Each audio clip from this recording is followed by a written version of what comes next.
Por tanto, todo aquel que me oye estas palabras y las pone en práctica es como un hombre prudente que construyó su casa sobre la roca. Cayeron las lluvias, crecieron los ríos y soplaron los vientos y azotaron aquella casa con todo. La casa no se derrumbó porque estaba cimentada sobre la roca. Pero todo el que me oye estas palabras y no las pone en práctica es como un hombre insensato que construyó su casa sobre la arena. Cayeron las lluvias, crecieron los ríos y soplaron los vientos y azotaron aquella casa, y ésta se derrumbó, y grande fue su ruina. Cuando Jesús terminó de decir estas cosas, las multitudes se asombraron de su enseñanza, porque les enseñaba como quien tenía autoridad y no como los escribas de la ley. Oremos al Señor. Señor, en esta mañana te pedimos que haz que tu amor sea perpetuo en nuestros corazones y que podamos reverenciar tu santo nombre, pues nunca privas de tu auxilio y guías a los que has establecido sobre la base firme de tu bondad. Por Jesucristo nuestro Señor, que vive y reina contigo y el Espíritu Santo, un solo Dios, por los siglos de los siglos. Amén. Amén. Ahí está leída entonces la palabra del Señor, el final del Sermón del Monte. Y el final del sermón el Señor lo hizo de una manera muy genial. Lo terminó con 3 series de metáforas: los 2 caminos, los 2 árboles y las 2 casas. Son metáforas.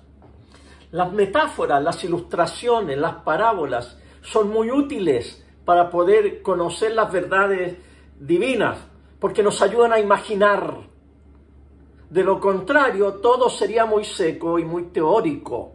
Los profetas eran personas poéticas.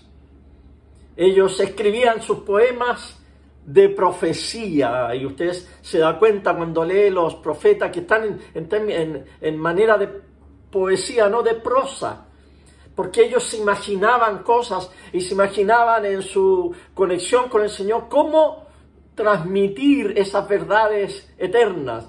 Por ejemplo, el profeta Isaías nos pone la metáfora del león y del cordero cuando Cristo venga a instaurar su reinado eterno. También tenemos cuando él quiere hablar de Jesús y de su reinado, él habla de una vara, de un retoño de la vara de Isaí, que era el papá de David, de donde iba a florecer el reino. Tenemos también a Ezequiel. Ezequiel, cuando nos quiere también hablar del reino de Dios que inunda toda la tierra, se imagina un nuevo templo en Jerusalén. Y en su metáfora, en su idea, en su visión, en su poema, dice que desde este templo sale un río desde el monte de Jerusalén que baja por todas estas sequedades y va bajando y agrandándose y llega al mar muerto, de tal manera que el mar muerto resucita y se transforma en un mar de vida. Son metáforas, son ideas, son ilustraciones que los profetas nos dan. Ahora Jesús, si usted va al Evangelio, se da cuenta lo creativo que él era con las metáforas. Él varias metáforas del pan, del agua, del vino, la puerta, el camino, la vid.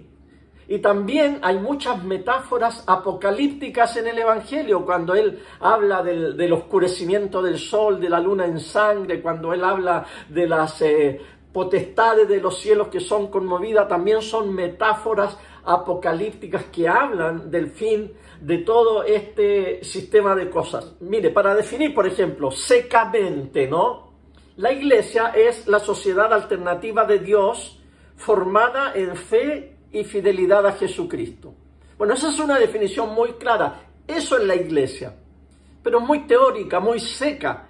Por eso que también en el Nuevo Testamento se usan metáforas para no decir que es una sociedad alternativa de vida, que sirve a Dios en fe, en fidelidad. Dice que la iglesia es un cuerpo, la metáfora del cuerpo, la metáfora de la novia, la metáfora de una ciudad, la metáfora de una familia, un templo, una viña, una casa. Y todo eso es para poder hacernos entender la riqueza de lo que es el reino de Dios y su iglesia.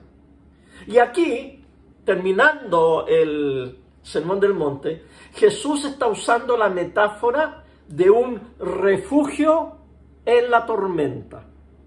Esa es la metáfora que usa Jesús al final del Sermón del Monte, para poder ilustrar el reino de Dios. Ahora, cuando Jesús, y tenemos que situarnos en el contexto donde está predicando, en esta gran multitud mayormente judía, cuando Jesús empieza a hablar de la casa sobre la roca y la casa sobre la arena, de inmediato, cuando habla de la tormenta, del viento, la lluvia, los ríos que anegaron todo ese lugar, pero una casa permaneció y la otra se derribó, de inmediato su audiencia judía está pensando en Isaías, porque el profeta Isaías 3 veces en su libro habla de la metáfora del refugio en la tormenta. La primera es Isaías 4:2, es un capítulo muy chiquito de Isaías 4:2, donde está hablando de la gloria futura del reinado del Mesías.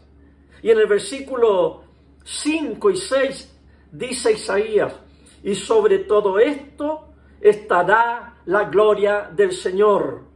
Habrá un resguardo, una sombra contra el calor del día, para guarecerse de la lluvia y del aluvión.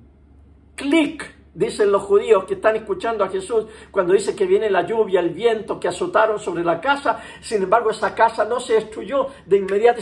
Isaías 4, Isaías 25:4. Eres nuestro refugio contra la tormenta. Isaías 32. Miren, va a surgir un rey que hará justicia y los príncipes presidirán en el juicio. Ese hombre, ese rey, que es el Mesías, que es Jesucristo, será como un refugio contra el viento, como un albergue contra el turbión. Y Jesús, cuando viene a anunciar el reino, él se da cuenta que él está haciendo cumplir este sueño, esta profecía del profeta Isaías y de todos los profetas, que ahora en la tierra se estaba instaurando el refugio contra las tormentas de este mundo. Y lo contrasta con la casa, la otra casa, que no es un refugio contra la tormenta, porque esa otra casa, cuando vienen los vientos, la lluvia, la tempestad, cuando viene la crecida, el aluvión, esa otra casa se destruye. Y esa otra casa que Jesús está prediciendo su destrucción es un edificio que los judíos denominaban la casa. Y era la casa del Señor. Cuando Jesús estaba en esa casa, a los 12 años, y sus padres lo buscaron y a los 3 días lo encontraron, él les dijo: ¿acaso ustedes no saben que en la casa de mi padre me conviene estar? La casa era el templo de los judíos, ese monumento en el cual Dios quería usar para hacer válida su presencia en la tierra a través del pueblo de Israel, pero el pueblo de Israel, los judíos, no fueron fieles a este convenio y esa casa finalmente se destruyó, la casa de Jerusalén. Jesús viene a instaurar una nueva casa, un nuevo reino, un nuevo pacto, un nuevo convenio. Y esa nueva casa ya no sería construida por manos humanas. Esa nueva casa sería fundamentada sobre la roca, que nosotros sabemos que la roca no es Pedro, ¿verdad? La roca es Cristo Jesús. Y que esa casa estaría fundada sobre los apóstoles y los profetas, siendo Jesucristo la piedra angular. De esa casa está hablando el Señor, y esa casa sería un refugio en la tormenta. Afuera, en el mundo, en nuestra sociedad, hay lluvia, hay viento, hay frío, hay soledad. Allá afuera es muy duro vivir y es difícil. Entonces, ¿qué mejor, queridos hermanos, que invitar a la gente a este refugio, que vengan a este refugio en la tormenta? Aquí adentro está calentito. Esta es una casa segura, esta es una casa firme, y en esta casa, en la casa de Dios, en el templo de Dios, en el reino de Dios, nosotros estamos cuidados de la tormenta. Jesús termina entonces el Sermón del Monte de una forma genial. Jesús era un buen predicador, y un buen predicador sabe cómo empezar un buen sermón, cómo desarrollarlo y cómo rematar el buen sermón. Y Jesús lo hizo de una manera muy buena para reafirmar todo lo que dijo en el Sermón del Monte. Así que yo ahora quisiera como concentrarme un poquito en el inicio del sermón, para con ese inicio del sermón, que yo creo que fue el más memorable, podamos poner acá como los afirma libros al final, la conclusión del Sermón del Monte, las bienaventuranzas. 8 bienaventuranzas. Bienaventurados los pobres en espíritu, porque de ellos es el reino de los cielos. Bienaventurados los que lloran, porque ellos serán consolados. Bienaventurados los humildes o los mansos, porque ellos recibirán la tierra por heredad. Bienaventurados los que tienen hambre y sed de justicia, porque ellos serán saciados. Bienaventurados los misericordiosos, porque ellos alcanzarán misericordia. Misericordiosos o compasivos, porque ellos alcanzarán compasión. Bienaventurados los de limpio corazón, porque ellos verán a Dios. Bienaventurados los pacificadores, porque ellos serán llamados hijos de Dios. Y bienaventurados los perseguidos por causa de lo justo, de hacer lo justo, como el sermón del domingo pasado, los que son rectos y justos, porque ellos recibirán, de ellos es el reino de los cielos. Ahora bien, miren, el Señor comienza con el reino de los cielos. Bienaventurados los pobres de espíritu, porque ellos heredarán el reino de los cielos.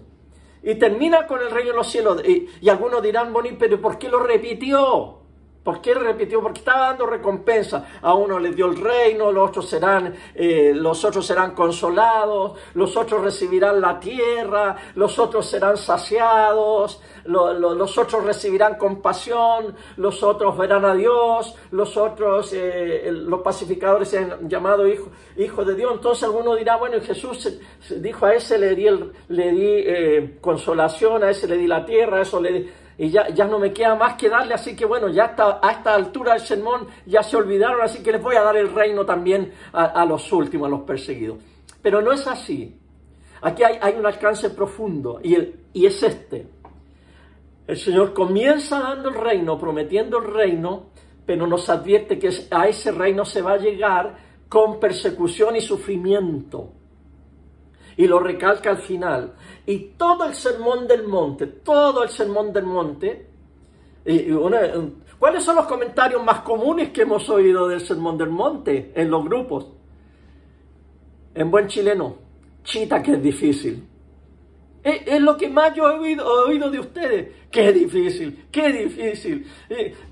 Es verdad, es difícil porque el Sermón del Monte a donde nos lleva es a morir y nos lleva a la cruz. Y la cruz es el camino para entrar al reino de los cielos. Yo quisiera ahora hacer una repasadita a las bienaventuranzas, las primeras 8, diciendo que no son felicitaciones, sino que son declaraciones atrevidas sobre la venida del reino de Dios. Y se nos declara quiénes son los que serán dichosos, felices o bienaventurados con la venida de ese reino. Los pobres en espíritu los pobres en ser espirituales.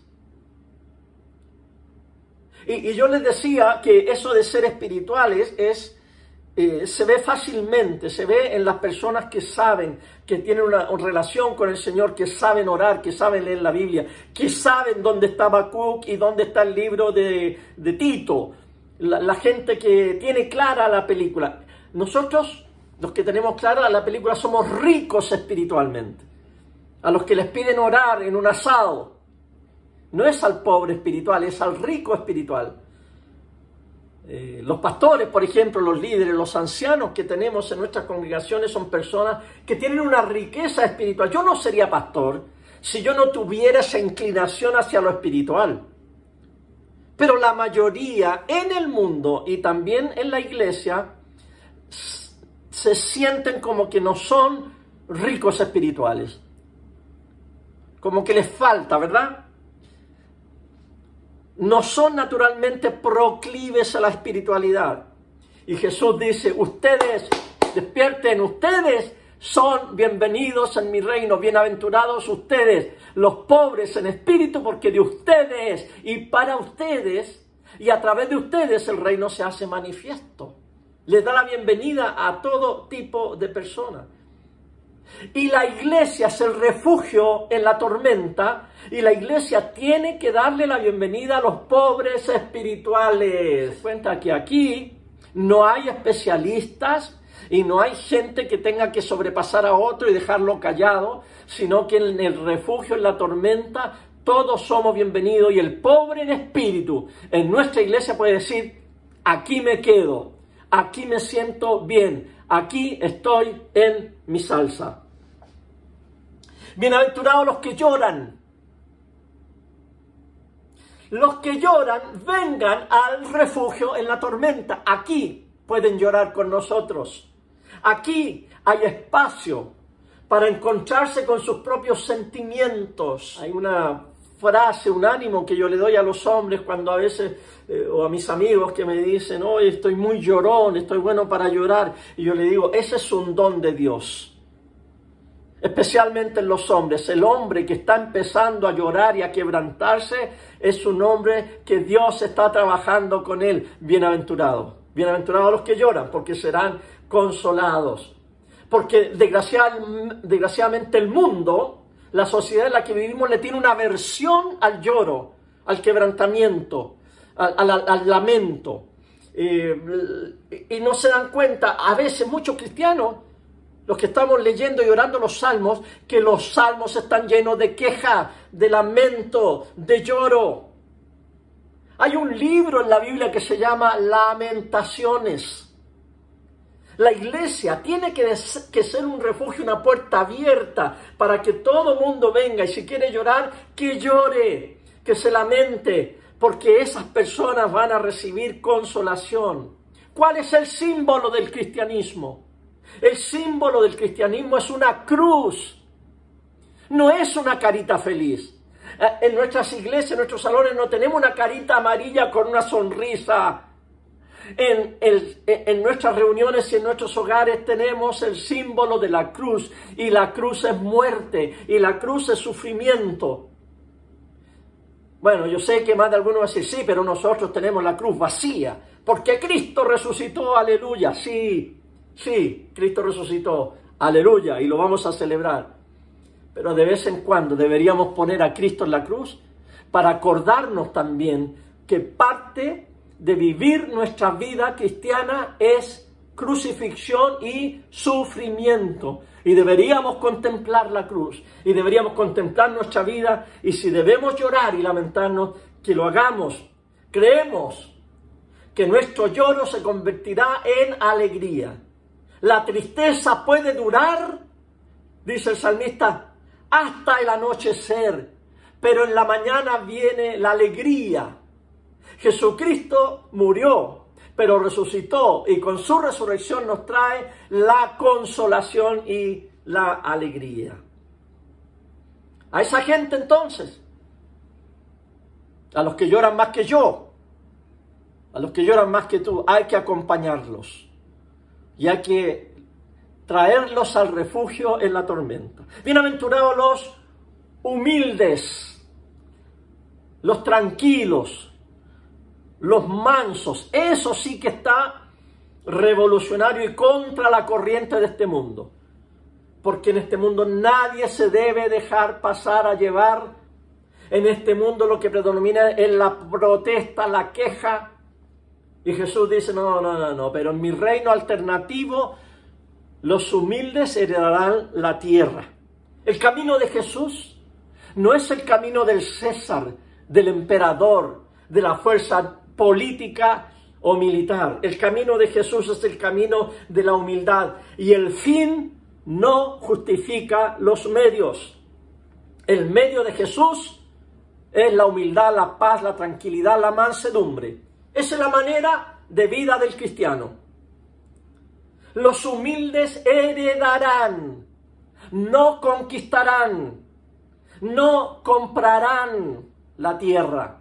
Una herencia se recibe única y exclusivamente por ser parte de la familia. Nada más. Usted no tiene que hacer nada para recibir una herencia más que ser parte de la familia.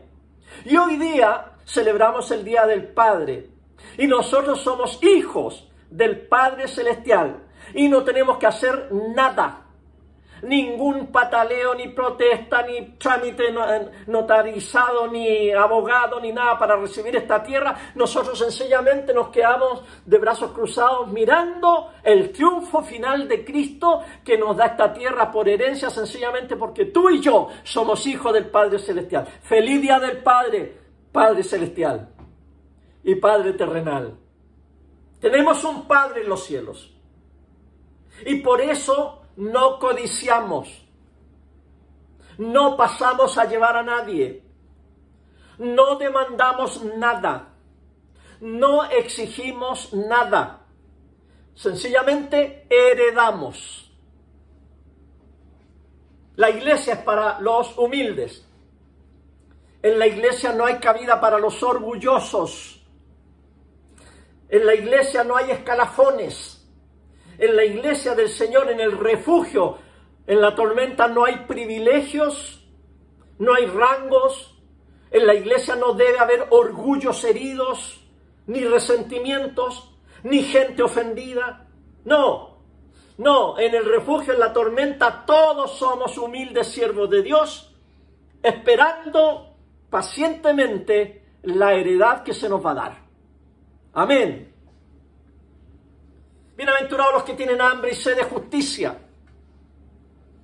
Bienaventurados a los que les duele cómo está este mundo y tienen esperanza de que este mundo pronto se enderece, se componga. Hay cristianos que secretamente se alegran cuando hay un desastre, cuando hay un terremoto, cuando hay una pandemia. Se alegran secretamente porque dicen, amén Señor, amén, tu venida ya está cerca, son señales. Así que, aunque se muera 1000 y 10.000 a tu diestra con coronavirus, más a ti no llegarán porque el Señor viene. Así que se sigan muriendo nomás porque esta es señal para que la gente se arrepienta. Hay cristianos así, desgraciadamente. Y una frase que a mí me da mucha risa, que no la usan los cristianos, pero se la atribuyen a los cristianos, que dicen, y cosas peores vendrán, dice la Biblia. Ven cualquier desastre, no, y cosas peores vendrán, dice la Biblia, porque nos hemos acostumbrado a que el cristiano común y corriente es un profeta del desastre. Si Dios quiere, Dios puede ponerle fin a la historia hoy. Si Cristo, el Padre y el Hijo y el Espíritu Santo deciden, hoy puede ser la venida del Señor. Y Dios no necesita... algunos dirán, no, es que todavía no puede venir porque tiene que ser el rapto, todavía no puede venir porque todavía no se ha construido el templo de Jerusalén y tiene que venir el anticristo y empiezan a hacer los cálculos, o sea que le ponen fechas más encima. Y si Dios quiere venir, Él no necesita fechas ni acontecimientos, Él puede ponerle fin a la historia cuando guste y cuando quiera. Y tú no necesitas seguir pensando que tal y tal cosa deben suceder antes de que Cristo venga. No tienes que pensar así. Esa es una escatología desastrosa. Nosotros en este refugio, en la tormenta, necesitamos una teología de resurrección y de esperanza, de ánimo. Nosotros necesitamos una sociedad alternativa aquí en el reino de Dios, en la iglesia, donde reine la rectitud y la justicia y donde tengamos sed de que las cosas se hagan rectas y justas. Tenemos que nosotros hoy como iglesia ser una iglesia optimista, esperanzadora, que proclame la resurrección, y nosotros tenemos que ser la sinopsis de la película que viene, el reino de Dios en la tierra. Bienaventurados los misericordiosos, los que dan compasión, los que tienen misericordia, porque ellos recibirán de vuelta misericordia cuando más lo necesiten. Una de las enseñanzas que más nos debe quedar de este sermón, y que la repito casi en todos los sermones, es esta: Dios es como Jesús. Dios siempre ha sido como Jesús. No ha habido un momento en la historia en que Dios no haya sido como Jesús. No todo el tiempo lo supimos, pero ahora lo sabemos. Dios es como Jesús. Y si quieres ser más específico, Jesús es lo que predica. ¿Y qué predica Jesús? El sermón del monte. Y Jesús es misericordioso y nos pide ser misericordiosos, porque si somos misericordiosos y compasivos, cuando a nosotros nos toque, nos va a dar compasión y misericordia. Dios es así. Dios es como Jesús. Santiago 2:13, el hermano del Señor escribe: a los que no tienen compasión de otros, tampoco se les tendrá compasión cuando sean juzgados, porque la compasión prevalece sobre el juicio. Y el único grupo a los cuales Jesús no le mostró compasión eran aquellos que cometieron el pecado de no mostrar compasión. Los fariseos religiosos, no todos los fariseos religiosos e hipócritas que se apartaron de la misericordia. Bienaventurados los de limpio corazón, los que tienen limpias las ventanas del alma y pueden percibir dónde es que Dios está obrando. A Dios nadie la ha visto jamás, dice el Evangelio de Juan. Pero el unigénito del Padre le ha dado a conocer. Jesucristo, el Verbo, el Logos, se encarnó, vivió entre nosotros y vimos su gloria, gloria del unigénito del Padre, lleno de gracia y de verdad. Pero los fariseos eso no lo vieron, estaban ciegos, no tenían el corazón limpio ni los ojos claros. Al contrario, dijeron que era el diablo, que era Belcebú. Blasfemaron en contra del Espíritu Santo, porque a lo bueno le dijeron malo y a lo malo le dijeron bueno. Ellos que blasfemaron y se endurecieron no pueden ver a Dios. Tenían un juicio espiritual, un orgullo espiritual. Ellos decían: nosotros vemos claramente, nosotros sabemos todo, nosotros la tenemos clarita. Y eso eran los fariseos, Y ojalá que no haya ninguno en este refugio contra la tormenta que diga: yo la sé toda, yo tengo la doctrina correcta, yo sé de A a la Z todo lo que concierne al reino de Dios. Porque cuando nos ponemos en esa actitud, podemos caer en: no sabes que eres un ciego, pobre y desnudo, según dijo el Señor en Apocalipsis. Jesús le dijo a los fariseos: ustedes son ciegos. En cambio, el que dice: no estoy seguro, no la tengo muy clara, Señor, ten misericordia de mí, ayúdame a entender, Espíritu Santo, ilumíname. El Señor dice: vas por buen camino, tú estás limpiando los ojos de tu alma, tú vas a empezar a ver mejor a Dios y a percibirlo y a discernirlo donde Dios está presente. Cuando uno demoniza y condena, se ha vuelto ciego porque no quiere ver a Dios trabajando en los demás. Esa gente toma un grupo de personas en la sociedad y les pone el cartel de enemigos. En nuestro Chile tan dividido y convulsionado es la práctica diaria. Y en la práctica diaria allá en la política, y lo he visto desgraciadamente en las iglesias, que las iglesias ya tienen bien identificado a qué sector político tienen que pertenecer y tienen muy bien identificado a todos los enemigos del evangelio y les ponen un letrero. Miren, si usted va a elegir enemigos, yo lo único que le voy a pedir, yo no le puedo prohibir a usted que elija a sus enemigos, pero si usted ya tiene bien cachadito a sus enemigos y ya les hizo la cruz a sus enemigos, yo le voy a pedir por lo menos que si tiene enemigos, que los trate como Jesús pidió que tratáramos a nuestros enemigos. Ámalos, bendícelos y ora por ellos. Bienaventurados los pacificadores, los que construyen puentes en este mundo dividido, porque ellos están trabajando en el negocio del Padre.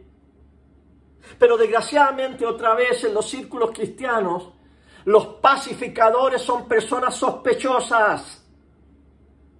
Cuando alguien habla de paz, de tranquilidad, cuando alguien habla de tender puentes con esta gente que no piensa contra nosotros, siempre sale dentro de nuestras iglesias y de nuestros líderes personas que dicen, cuidadito, cuidadito, estos pacificadores que han salido ahora, esos son elementos del diablo, porque ellos nos quieren traicionar. Le están preparando el camino al anticristo, así que cuidadito con los pacificadores. En el conflicto palestino-israelí, los cristianos no debemos ponernos al lado de Israel. Los cristianos debemos ponernos al lado del Mesías de Israel, de nuestro Señor Jesucristo, que dijo, bienaventurados los pacificadores. ¿Quién es un cristiano? Un cristiano es una persona que recibe el perdón de sus pecados por la fe en el Hijo de Dios. Un cristiano es un bautizado que cree en Dios Padre, Dios Hijo y Dios Espíritu Santo y confiesa a Jesucristo como el Señor y el Salvador de su vida. Ese es un cristiano. Es una persona, no diría yo pacifista, no es una palabra bíblica. Es un pacificador. Nosotros no estamos en movimientos humanos pacifistas. Nosotros creemos en la paz. No nos etiqueten. Creemos en la paz y somos pacificadores. No son pacifistas. Bueno, el cristiano es un elemento de reconciliación aquí en la tierra. Y debemos trabajar en el negocio del Padre trabajando por la paz. Si como cristianos no trabajamos por la paz, hemos traicionado el negocio de nuestro Padre Celestial. Debemos liderar en perdón y reconciliación. La iglesia tiene que ser un lugar de reconciliación. Mire, hoy en el Facebook en la mañana un pastor puso la foto de su papá. Lo alabó, lo bendijo. Y una de las cosas más hermosas que dijo, mi papá ha sido toda la vida un cristiano fiel, un cristiano humilde y un cristiano pacífico. Y dice, mi papá ha sido llamado innumerables veces como agente pacificador en conflictos familiares, en conflictos de iglesia. A mi papá lo llaman porque es una persona encantadora que puede reconciliar bandos. Y yo miro la foto del papá y mire, realmente de solo mirarlo, si este hombre es un pan de Dios, si yo tuviera un problema, un conflicto, yo lo llamo a él. Pero luego me quedé pensando, si aquí en la iglesia tuviéramos un conflicto, ¿a quién llamaríamos nosotros para que mediara ese conflicto? Desgraciadamente,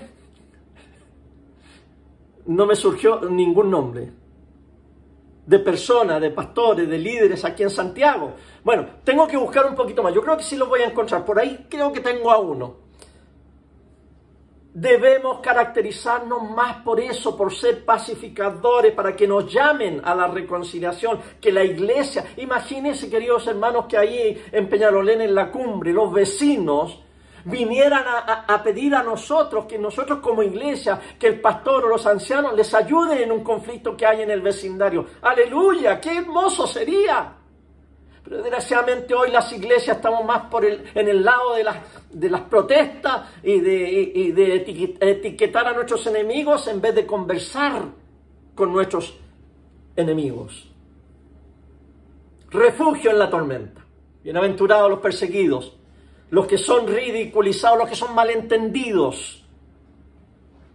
Jesús comienza con el reino y a los perseguidos también les da el reino y les advierte que este asunto de seguir al Mesías, este asunto de practicar el sermón del monte no es un paseo por el parque. Habrá persecución, porque los principados y las potestades de las tinieblas se opondrán al avance del reino de Dios y no querrán que el refugio en la tormenta se haga una realidad en este mundo. La trayectoria del sermón del monte y la trayectoria del cristiano nos lleva a la cruz. Hay una relación directa entre la cruz y el sermón del monte. Y hay una relación más directa entre las bienaventuranzas y la crucifixión. Bienaventurados los pobres en espíritu. Vamos a la cruz. Al lado de Jesús hay un pobre criminal. Más pobre que ese no podía existir. Y ese pobre criminal, ese día, estuvo con Jesús en el paraíso, porque reconoció su pobreza. Bienaventurados los que lloran. Allí, al pie de la cruz, habían mujeres que estaban llorando. Y esas mujeres no abandonaron al Señor hasta el final. Esas mismas mujeres fueron las primeritas el domingo en la mañana que fueron consoladas cuando vieron al Cristo resucitado. Bienaventurados los humildes. Jesús fue a la cruz y no peleó, no reclamó. Claro, por ahí dijo, si yo quisiera que 12 legiones de ángeles vinieran a defenderme, yo le haría así y vendrían. Pedro, guarda tu espada, porque al que a espada mata, a espada muere. Jesús fue manso, fue humilde, no peleó, y al final en la cruz Jesús dice, Padre, en tus manos encomiendo mi espíritu. En otras palabras está diciendo, Padre, yo te lo dejo a ti. Mía es la venganza, dice el Señor. ¿Verdad que nos tomamos de ese versículo? Sí, no se meta usted. Entrégueselo al Señor. Jesús se lo entregó. ¿Y qué recibió Jesús en heredad? Los reinos de este mundo. ¿Se acuerdan que Satanás le dijo, adórame? ¿Ya? Hagámosla cortita, le dijo Satanás a Jesús. Al principio de su ministerio, allá en Mateo 4, ¿no? Hagámosla cortita. Adórame y te daré todos los reinos de este mundo, si postrado me adoras. Cortocircuito. Jehová capítulo 4, si quiere buscarlo. El fin no justifica los medios. Y al final, en la cruz y en su resurrección, Jesús recibe la tierra por heredad. Bienaventurados los que tienen hambre y sed de justicia. En la cruz, lo que Jesús hace es entronizarse en el trono de la justicia, y en la cruz Jesús endereza todo lo que está chueco en este mundo. Bienaventurados los misericordiosos, porque ellos alcanzarán misericordia. En la cruz, un ladrón lo insultaba, un criminal lo insultaba. En cambio el otro le dice, no lo insultes. Tú y yo estamos aquí por algo que merecemos. Sin embargo, este que está aquí, este está aquí porque es justo. Ten misericordia, ten compasión de este pobre hombre. Este pobre hombre está sufriendo y él es bueno. Y ahí se cumple que ese que tuvo misericordia de Jesús, que tuvo compasión de Jesús, Jesús tuvo compasión de él y le dio la bienvenida en el reino. Bienaventurados los puros de corazón. Los fariseos, ¿qué hacían? Bueno, los fariseos tenían el corazón impuro, eran ciegos, tenían las ventanas llenas de barro. Las ventanas de sus ojos no podían ver al Hijo de Dios allí. Decían, si eres el Hijo de Dios, desciende. Le golpeaban, le ponían vendas en los ojos, lo cacheteaban y decían, si eres el Hijo de Dios, di, profetiza quién te cacheteó. En cambio, cuando Cristo murió, había un hombre allí, que no era judío, era un simple y pagano centurión, soldado romano. Y ese tenía los ojos más limpios, el corazón más limpio, tenía las ventanas más limpias, las ventanas, y pudo ver a Dios a través de las ventanas de su alma y dijo, verdaderamente este era el Hijo de Dios. Él pudo ver a Dios, los otros no. Bienaventurados los pacificadores. ¿Quién más que Jesús, que está haciendo a través de su sacrificio la paz y reconciliando al mundo? Dice el apóstol Pablo que Dios estaba en Cristo, en la cruz, reconciliando al mundo, no tomando al hombre en cuenta sus pecados, sino que reconciliando, y nos da a nosotros el ministerio de la reconciliación. Jesús pacifica y nos reconcilia. Y por último, los perseguidos por causa de la justicia. Jesús está trayendo el reino a través de la máxima persecución que lo lleva a la muerte y a la crucifixión. Muerte y muerte de cruz, dice el apóstol Pablo, subraya la muerte de cruz. Es perseguido y Él nos trae la justicia y la rectitud a través de su sufrimiento y de su muerte. Conclusión. Esto que he dicho, en resumen, es el refugio en la tormenta. Esta es la casa que permanece. Aunque vengan las lluvias, los vientos y los ríos crezcan, porque está fundada en la roca. La otra casa, la casa de los judíos, el antiguo pacto, la casa hecha por mano de hombre, en el año 70 fue destruida por los romanos. Y toda la estructura judía se derribó porque estaba fundada sobre la arena. En cambio, el reino de Dios y su iglesia permanece para siempre. ¡Aleluya! Columna y baluarte de la verdad, dice el apóstol Pablo. Refugio en la tormenta. Cuando Jesús terminó de hablar, la gente se admiraba de su enseñanza. ¿Verdad que sí? ¿Se admiró usted del Sermón del Monte? Lo había estudiado de la manera que lo estudió conmigo por 6 meses. Yo me admiré de estudiarlo, de analizarlo, de ver estas grandes verdades. Me asombré y gloria a Dios por ese asombro. Y el asombro iba también porque les enseñaba como quien tiene autoridad. ¿Qué significa enseñar con autoridad? Bueno, yo que me crié en una iglesia gritona, la autoridad estaba basada en el nivel de voz del predicador, del griterío y de la imposición y de golpear el púlpito con el puño cerrado. ¡Uy, el pastor tiene mucha autoridad para predicar! Yo no me imagino a Jesús predicando así. Tener autoridad es decir, aunque sea en voz suave y baja, haz esto. Y la persona a la cual uno le da la orden, lo hace. ¿Se recuerdan el centurión que le dijo al Señor, yo no soy digno de que tú entres a mi casa, pero di tu palabra y mi muchacho sanará? Porque yo soy hombre que tengo gente bajo mi autoridad. Y yo le digo a la gente, a mis soldados, ve y van, o ven y vienen. Y si yo tengo autoridad, esa persona, aunque se lo susurre al oído, irá.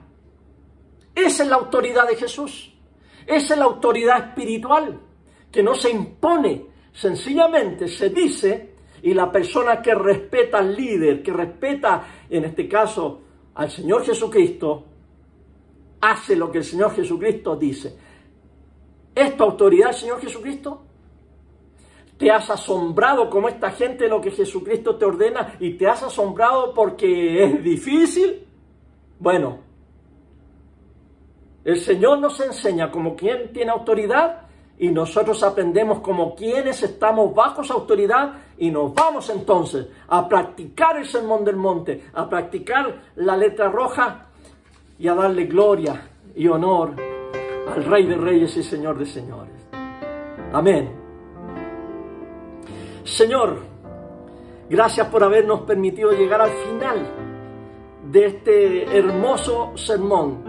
Gracias porque nos llevaste a la letra roja las palabras que sobresalen en un color rojo en la Biblia y que salen de la boca misma de aquel que es el Logos, la palabra de Dios. Ahora rogamos que el Santo Espíritu de Dios nos ayude a ser obedientes para que la autoridad de Jesús sea realidad en nuestras vidas y nosotros hagamos lo que Jesús dijo que teníamos que hacer en el Sermón del Monte. Es difícil, amén. Pero para Dios no hay nada imposible. Es difícil solo, sí. Es imposible prácticamente. Señor, pero por eso enviaste a tu Espíritu Santo. Porque Él nos da el poder y la gracia. Y a ti, Señor Jesucristo, sea toda la alabanza, la gloria y el honor por los siglos de los siglos. Amén.